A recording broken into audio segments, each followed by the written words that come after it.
Welcome to Wisdom for the Day, a thought-provoking trek through the book of Proverbs, where timeless wisdom awaits. Join us as we unlock the secrets of Proverbs and transform our minds towards embracing true and godly wisdom.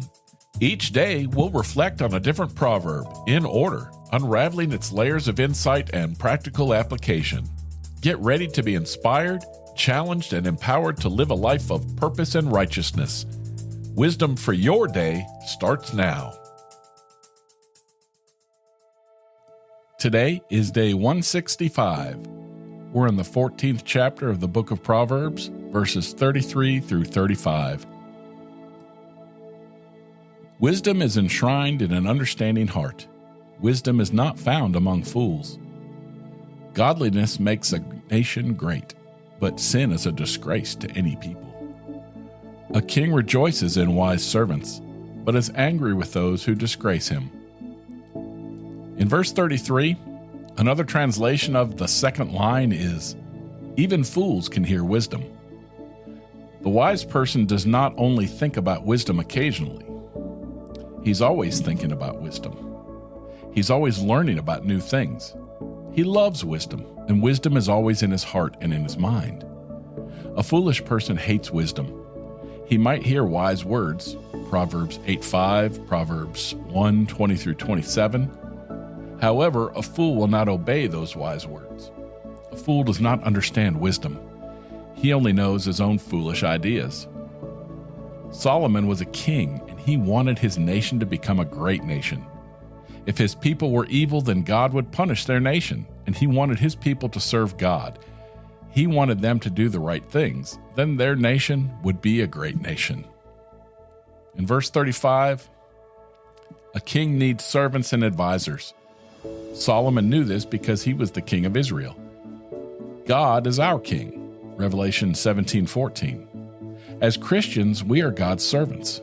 God does not need advisors, but he wants wise servants. Back to verse 33, it says that wise people clearly show their understanding.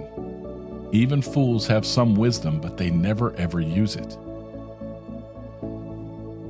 Righteousness lifts up a nation, but sin brings disgrace to any people.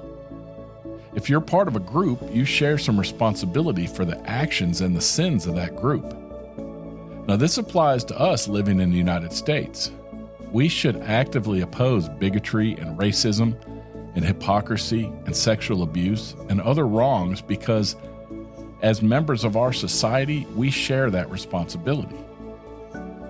Now, verse 35 says that leaders appreciate and reward the wise actions of their servants, but punish those who act foolishly and bring shame.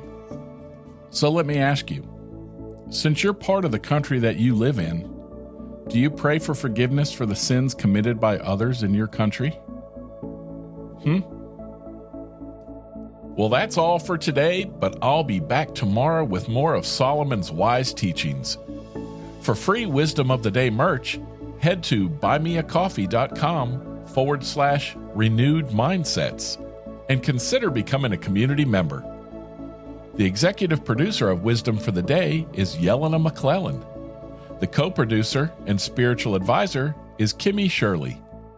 Intro music by Weston McCurry. If you like this show, do me a favor and tell someone about it. Share it with them. I'd really appreciate it. Until tomorrow, I'm Rick. I love you. See ya. Hello.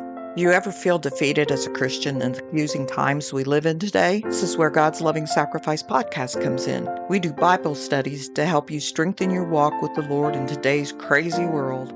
We also encourage you to share the gospel and the love of Christ with this world in need. John 3:16 tells us about God's loving sacrifice, and we use the Word of God to help you find a fresh perspective on issues like forgiveness, love, obedience, mercy, and reconciliation. Join us as we delve into the true essence of faith in God and our call to go into the world and preach the gospel. So listen at www.godslovingsacrifice.com.